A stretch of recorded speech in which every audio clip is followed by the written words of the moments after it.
Halo, apa kabar Anda semua? Kembali berjumpa dengan saya dan Bung Rocky Gerung. Bung Rocky Gerung, hari ini mulai pemberlakuan PPKM level 4. Nah, ini tergantung Anda menafsirkannya, mau pedasnya berapa. Level 4 tuh biasanya paling pedas. Level 2, 3, 1. Itu kan kalau makanan anak milenial begitu. Tapi satu hal yang saya jujur kebingungan, dulu ada PPKM darurat yang aturan tunggalnya saja pelaksanaan di lapangan itu acak aduk. Nah sekarang ini dengan adanya level-level 4 itu betapa kasihannya nih aparat di lapangan ya. Bagaimana mereka harus mengontrol ini semua dan menegakkan aturan. Ya tadi saya sarapan ketimun dikasih dressing saus sawi. Nah kita sebetulnya mau lihat efek dari kekacauan ini. Karena kekacauan pasti terjadi. Jadi ini kan hanya menunjukkan satu paradigma yang tetap tidak mau diubah oleh presiden. Gitu. Presiden tetap ingin melayani kepentingan ekonomi besar. Mall itu adalah bisnis besar yang pasti ditekan oleh konsorsium supaya dibuka Pak. Kalau nggak kita PHK, Bapak lebih repot itu. Jadi nggak berubah sebetulnya paradigmanya, dibikin, dicari-cari cara level sekian, dikasih timer segala macam. Tapi bayangin misalnya kalau memang prinsipnya sesuai lokasi kedaruratan itu tuh, nanti kalau ada mall ada 4 lantai, lantai atas itu kosong, maka dia bisa bilang oke, kita pakai level 1 ya, walaupun dia di level 4, floornya 4 tapi keadaannya level 1 aja, ringan aja di situ, nggak ada kerumunan. Mungkin toko kacamata yang 2-3 orang datang di situ tuh, lain di lantai dasar itu. Lantai 1 level 4 karena food court sebetulnya. Tapi ini menunjukkan bahwa pemerintah nggak ngerti bagaimana sebetulnya cara menangani secara konsepsional itu. Aparat pasti mondar-mandir dari mall, di mall aja nanti aparat justru bikin kerumunan karena dia mau ngecek ke atas lantai 4, dia turun lagi ke lantai 3 tuh. Jadi eskalator akan penuh. Justru itu fungsi menghindari kerumunan nggak terjadi. Karena aparat akan panik. Jangan-jangan di lantai atas tuh ada yang lebih dari 20 menit, 21,5 menit gitu. Dia turun lagi ke bawah, dia belum selesai di bawah, yang di atas sudah berkumpul lagi. Begitu lihat nggak ada aparat, kita makan lagi. Jadi saya bayangkan kekacauan kebijakan ini akibat dari kekacauan otak di istana. Otaknya kacau kan, di istana begitu jadinya. Iya. Nah itu tadi Anda logikanya mall kan ya, Anda menggambarkan lantai itu level gitu. Nah padahal ini aturannya misalnya disebutkan, ini salah satunya sajalah ya Bung Rocky betapa nanti akan rumitnya, disebutkan bahwa makan orang boleh, sekarang kan orang boleh lagi kembali makan di warteg, tapi hanya boleh 20 menit. Dan Pak Luhut kemarin tegas, kalau ada yang melanggar aturan itu akan ditindak tegas. Coba saya mau bayangkan apa nanti ada petugas yang bawa timer gitu ya di depan warung Tegal, dan berapa petugas yang harus dikerahkan untuk itu. Nah kalau tiba-tiba ada orang yang bilang dia masih duduk lebih dari 20 menit, ternyata dia nggak makan, dia cuma minum. Saya kan minum Pak, tidak makan. Bagaimana itu yang terjadi? Ini satu gejala umum kalau kita pakai satu istilah dasar namanya lost in translation itu. Jadi gagal memahami keadaan, lalu terjemahannya kacau balau, dan akhirnya nanti keributan itu terjadi di antara misalnya pemilik warung dan si petugas dan juga pengunjung, karena nanti saling cepet dong, ini piringnya gue mau pakai nih 20 menit lagi nih mesti dipakai, terus kembaliannya mungkin nggak nyampe, lalu orang marah-marah itu mana kembaliannya, ini ditungguin satpol di depan nih. Nah keadaan ini yang sebetulnya bisa dihindari kalau pemerintah satu kali terapkan undang-undang karantina kan selesai, beres. Mau 20 jam kayak di rumah, orang bisa senang-senang di rumah tuh. Jadi biaya buat menertibkan itu lebih besar akhirnya daripada biaya untuk memberi makan rakyat melalui undang-undang karantina. Nah ini keadaan yang kakofoni gitu, jadi berisik aja tuh. Akhirnya orang setiap kali presiden bicara itu orang anggap udah nggak ada gunanya tuh. Jadi bukan dibalas dengan pujian, dengan ketaatan, justru dibalas dengan meme, dan orang boleh menguji detailnya apa nanti. Bayangkan kekacauan, nanti Pak Luhut bingung lagi nanti kan. Ya udah nggak perlu bayangkan kerumitan itu, yang penting taati aja. Iya, tapi masalahnya orang bingung dengan perubahan istilah-istilah itu tuh. Ini satu paket lagi dengan presiden yang nggak mau ambil risiko untuk melayani perintah undang-undang bahwa lakukan karantina. Ya malah mondar-mandir, nyari alasan, gue cek dulu obat segala macam, lalu apa namanya tuh nyindir-nyindir kabinetnya sendiri itu kan ini bagaimana coba presiden menyindir kabinetnya sendiri, ya panggil aja rapat, ngapa nyindir-nyindir menteri Budi yang disindir-sindir. Ya. Oke. Nah betul itu, rupanya saya sempat lolos ya soal episode berikutnya dari kunjungan di apotek Villa Duta itu ya. Rupanya ada sequel berikutnya, yakni Presiden Jokowi menelpon Menteri Kesehatan gitu dan secara tidak langsung menegur. Halo Pak Menteri. Iya Pak Presiden. Selamat sore. Pak, saya cek ke apotek. Iya. Apotek di Bogor ya. Ini saya cari obat antivirus, oseltamivir nggak ada. Cari lagi yang obat antivirus yang favipiravir juga nggak ada, kosong. Saya cari obat yang antibiotik, asitromicin juga nggak ada. Cek ya. Stok nggak ada sudah seminggu lebih. Terus vitamin D3 juga yang 5.000 juga nggak ada. Ini saya apa Pak? vitamin D3 yang 5.000.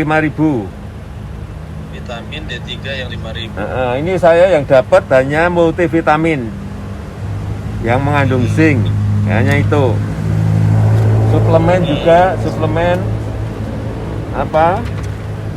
ini ada yang D3-nya ada, tetapi yang 1.000 hanya dapat ini aja. Vitamin D3 yang 1.000. Kemudian yang suplemen ini yang kombinasi multivitamin ada. Jadi yang lain-lain yang obat antivirus, antibiotik nggak ada semuanya. Di ibu kota ya Pak ya? Ibu kota Bogor ya Pak ya? Iya. Mohon maaf ya Pak ya. Ini apoteknya Villa Duta. Oke, Villa Duta. Karena saya ada catatan Pak Presiden, kita kan sudah ada yang online. Saya baru saja cek ya Pak ya. Misalnya untuk favipiravir di apotek Kimia Farma Tajur Baru ada 4.900. Apotek Kimia Farma Juanda 30 ada 4.300. Kimia Farma di Semplak Bogor 4.200. Jadi nanti saya double check ya. Nanti ini saya kirim ke ajudan Pak. Yeah. Itu ada data online yang ada di rumah sakit dan itu bisa dilihat by kota segala macam. Untuk apoteknya Kimia Farma, Senturi, Guardia, K24. Di situ ada semuanya. Ada online, bisa dibaca oleh semua rakyat Pak. Oke, enggak, saya kesana aja, saya beli itu aja Pak, ada enggak? Nah, boleh Pak, silakan. Nanti saya Iya. saya kirim ke ini ya Pak. Ya, oke. Pak Menkes, terima kasih. Setelah saya baca tulisannya Pak Dahlan Iskan ya tentang bagaimana menurut Pak Dahlan Iskan itu dipermalukan, Menteri Kesehatannya itu dipermalukan sendiri oleh Presiden di depan umum lagi karena itu kan dipublikasi. Jadi pesan rupanya menurut Pak Dahlan Iskan pesan yang sampai kepada publik, bukan pesan yang sampai, pesan yang diharapkan sampai di depan publik itu bahwa Pak Jokowi itu mengontrol semuanya dan di bawahnya nggak benar gitu karena ternyata bagaimana obat bisa kosong. Nah ini saya agak terkejut, ini bukan gaya Pak Dahlan Iskan seperti ini, nulis dengan bahasa yang sangat keras bahwa ada, kalau saya dari Budi Gunadi kira-kira gitu Pak Dahlan menyatakan apa yang mesti saya lakukan karena saya dipermalukan oleh atasan sendiri dan itu seorang presiden. Nah ini kontrasnya nih. Budi Gunadi bukan pemimpin tertinggi dalam penanganan COVID. Ada Pak Luhut, ada Pak Erlangga. Jadi mestinya dia tegur dua Menko itu. Kenapa takut tegur Pak Luhut? Kenapa takut tegur Pak Erlangga? Karena dua-duanya pimpinan partai. Jokowi hanya berani pada orang yang nggak punya kekuasaan. Budi Gunadi itu. Padahal Budi Gunadi pelaksana teknis, dia nggak punya keputusan akhir tuh.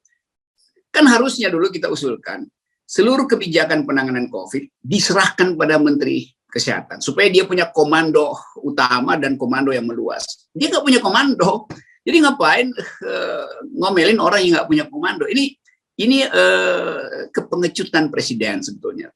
Dia nggak berani tegur menteri-menteri utamanya, dan dia tegur menteri yang secara teknis lemah, secara politis juga lemah.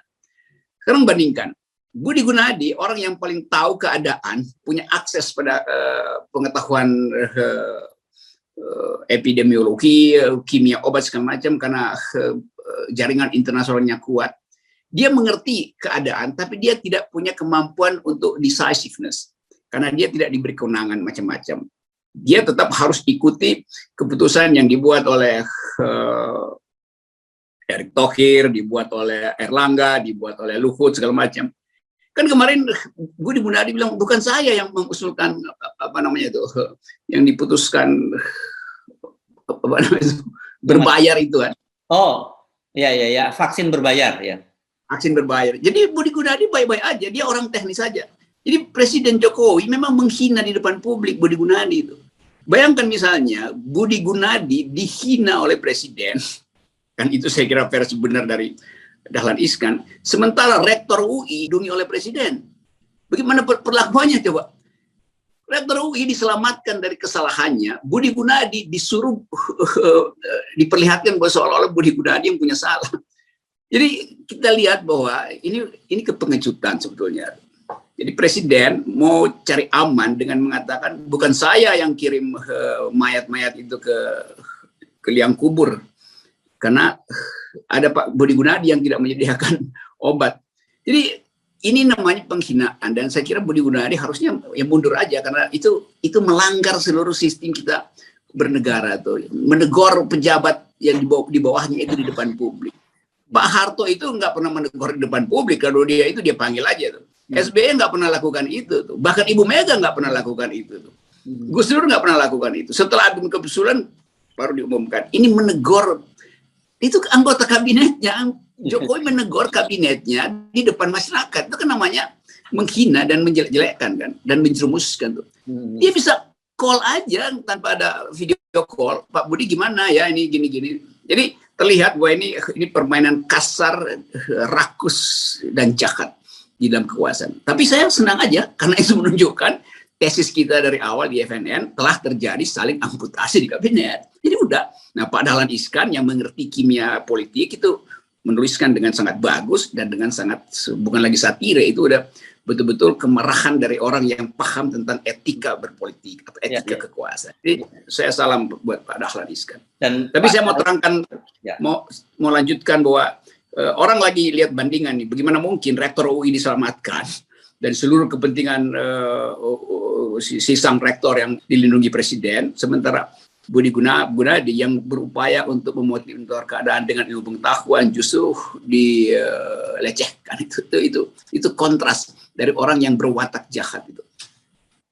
Ya, saya kira Pak Dahlan Iskan ini kalau bicara soal kabinet otoritatif, karena kan beliau pernah juga menjadi pembantu presiden, jadi pernah merasakan bagaimana berkomunikasi dengan presiden kan, jadi pada masa SBY. Nah, ini sekarang kita tinggal menunggu apakah dalam 1-2 pekan ke depan ada pengunduran diri dari Budi Gunadi ya, seperti yang disarankan oleh Pak Dahlan Iskan. Saya kira iya, Pak Budi Gunadi dalam 24 jam ini udah pasti lakukan semacam kontemplasi tentang status dia, dan tentu keluarganya juga pasti tersinggung karena dia ditegur di depan publik. Ini bukan lagi urusan birokrasi, ini urusan nama baik keluarga. Kan itu gitu. Dua lingkungannya yang luas itu, lingkungan nasional, pasti juga membackup Budi Gunadi untuk ya Anda sebaiknya mundur gitu. Ya. Kan itu pertanda awal bahwa memang kekuasaan ini tidak punya etika itu, dan Presiden memperlihatkan secara telanjang. Kemarin saya juga cuma lihat potongan di apotek itu, dan saya anggap Presiden memang menunjukkan bahwa dia nggak mampu, karena itu dia memberitahu siapkan kain kafan sebetulnya kasarnya kan. Lalu dia balikin lagi itu ke Budi Gunadi. Jadi 2 kali dia bikin sesuatu yang bodoh gitu kan. Itu memberitahu rakyat bahwa dia nggak mampu, tapi kemudian mengalihkan ketidakmampuannya pada seorang menteri doang gitu kan. Ya menteri mau bisa bikin apa itu kan, ini kalau saya sebutin kata itu nanti saya dimarahin lagi tuh. Ya jangan. Oke, jadi saya jadi teringat ini perbincangan saya dengan Dr. Pandu Riono. Rupanya orang seperti Pak Budi Gunadi ini sering ya katakanlah konsultasi lah pada para epidemiolog gitu, dan kemudian memberikan masukan-masukan. Dan setelah itu saya teringat ini bahasanya Pak Panduryono. Kemudian ketika ditanya bagaimana ditolak, usulannya ditolak untuk melakukan lockdown pada waktu itu misalnya, atau langkah-langkah yang lebih ketat ditolak. Dia justru menyatakan kepada Dr. Panduryono, sabar ya, kan gitu. Padahal dia yang ditolak dan kita usulnya. Betapa dia tidak berdayanya dalam posisinya seperti sekarang ini. Betul, saya ikuti banyak podcast di luar negeri yang memuji sebetulnya Budi Gunadi itu, dan semua tahu bahwa Budi Gunadi tidak mampu untuk secara otonom menyodorkan satu map road penyelesaian karena dia nggak punya kekuatan politik. Jadi ini orang pinter, baik hati, lepas dari soal-soal lain dianggap bagian dari namanya kepentingan bisnis apalah itu bisa kita carikan catatan kaki. Tapi dia mau menyelesaikan soal kesehatan ini. Karena itu dia sebetulnya ingin bilang, Pak Presiden kasih saya mandat penuh supaya saya jadi komandan, karena saya ini Menteri Kesehatan. Di seluruh dunia Menteri Kesehatan itu yang menyelesaikan pandemi, bukan petinggi Golkar yang menyelesaikan pandemi. Kan ini ngaco kan. Tapi Presiden nggak percaya itu. Karena Presiden harus timbang-timbang, lebih penting siapa, Budi Gunadi atau Ketua Kadin, lebih penting siapa, Budi Gunadi atau Erlangga atau Pak Luhut segala macam itu. Dia tidak memilih Budi Gunadi, dia nggak pilih, tapi dia hina. Sebetulnya orang menganggap Budi Gunadi terhina, dan kalau saya lihat cara Budi Gunadi menjawab juga itu seperti orang yang terdesak gitu kan. Oh oke Pak, itu di ibu kota itu apa Pak ya nanti. Jadi sebetulnya dia ditodong supaya segera menjawab kan. Ini jahatnya begitu tuh. Jadi Presiden justru memecah belah konsentrasi kabinetnya sendiri untuk menyelesaikan pandemi. Pada saat yang sama, Buser memecah belah masyarakat, mau diadu domba soal demo yang membahayakan nakes segala macam itu kan. Jadi terlihat ini kekuasaan yang memang diganti, nggak ada cara lain. Ya kemarin kan kalau kita nonton video yang awal saja kita tahu bahwa itu scripted ya, itu memang bukan by accident, tapi itu di skenario kan begitu ya. Jadi pesan itu tadi yang menunjukkan bahwa Pak Jokowi masih in command gitu, masih mengendalikan kabinet itu rupanya digarap itu tanpa, dan yang disayangkan kenapa kok mesti dipermalukan anak buahnya sendiri. Iya, itu kan bayangkan ini kabinet yang dari awal Presiden promosikan ini orang-orang pinter yang ada di saya ini. Orang-orang hukum terbaik ada di situ. Sekarang orang-orang hukum terbaik yang juga anak-anak UI pasti di sekitar Presiden itu dulu bikin keputusan soal statuta UI kan. Sekarang mereka yang paham tentang cara membuat kebijakan publik juga diam aja tuh. Jadi terlihat terus-menerus bahwa ini presiden, kepala negara yang dia memimpin negara, tapi bukan dengan kepala. Karena ini intinya kan. Saya mau terangkan itu bukan sebagai, ini bukan olo-olo, ini hanya untuk melihat kemampuan membuat keputusan dan membayangkan konsekuensi dari keputusan. Apalagi konsekuensi dari ujaran yang seolah-olah candid itu terhadap Menteri Kesehatan. Tapi lebih dari itu sebetulnya pembusukan ini udah lebih dari yang kita bayangkan itu. Sri Mulyani diam soal statuta UI itu. Semua menteri yang ada di UI yang adalah anggota MUA diam juga. Artinya nggak berani bersuara. Jadi yang nggak berani bersuara cuma orang yang udah busuk itu. Kalau orangnya otaknya bercahaya, dia bisa lihat bahwa kebijakan presiden di dalam semua aspek hukum itu bermasalah, mulai dari undang-undang omnibus segala macam. Jadi penyelundupan hukum berjalan terus. Nah sekarang dua hal terjadi. Presiden nggak lakukan hukum yang memerintahkan lockdown, lalu dia marahin Menteri Kesehatan yang justru minta supaya lockdown gitu. Padahal sebetulnya Menteri Kesehatan mengikuti undang-undang, kan Budi Gunadi ikuti undang-undang, ya harusnya lockdown itu. Sekarang Presiden ngapain sih mau lockdown itu? Lebih baik PPKM segala macam. Padahal dia nggak ngerti konsekuensi dari 20 menit itu. Jadi kita bayangin, mungkin Presiden memang hanya mampu berpikir 20 menit setiap hari. Nah, saya memang membaca ini dari Asosiasi Pedagang di Pasar ya. Dia menyatakan wakil ketua umumnya, dia bilang bahwa kami ini diperlakukan seperti teroris gitu ya. Kalau karena ini aparat di lapangan gitu. Jadi sebenarnya kalau dia diperlakukan teroris, tapi dia sebenarnya yang dia harapkan mereka akan taat aturan asal pemerintah membantu, asal pemerintah menjamin kehidupan mereka. Bolak-balik kan ini sebenarnya yang kita bicarakan ya. Kalau mau membuat aturan yang tegas harus disertai dengan konsekuensi yang diatur dalam undang-undang, dan saya kira kalau itu semua dipenuhi, itu dijamin semua akan bisa berjalan dengan baik. Kita semua happy, pandemi bisa dikendalikan, kehidupan masyarakat juga terjamin, kan begitu yang terjadi. Nah, ekonominya kita perbaikilah setelah itu. Itu pedagang pasar paling tahu dah itu. Jadi ya ganti aja tim kabinet itu oleh mereka sebetulnya. Tapi kalau mereka masuk kabinet, mereka akan bilang, ya tapi kami nggak mau dipimpin oleh Pak Jokowi, karena kami lebih paham. Jadi kan begitu. Di masyarakat pembicaraan udah sampai segitu. Nah, presiden nggak ngerti atau nggak tahu karena nggak ada orang yang ngasih tahu buat rakyat. Udah tidak lagi memerlukan presiden. Ya karena itu demisionerkan aja presiden buat sementara semasa COVID, presiden demisioner itu. Ini kesepakatan politik supaya orang merasa ada perubahan. Karena setiap kali presiden datang ke media massa atau di depan publik, ya orang semangatnya turun. Orang menganggap gue nggak mau lihat presiden ada di depan televisi itu. Padahal keadaan kita membutuhkan kepemimpinan presiden.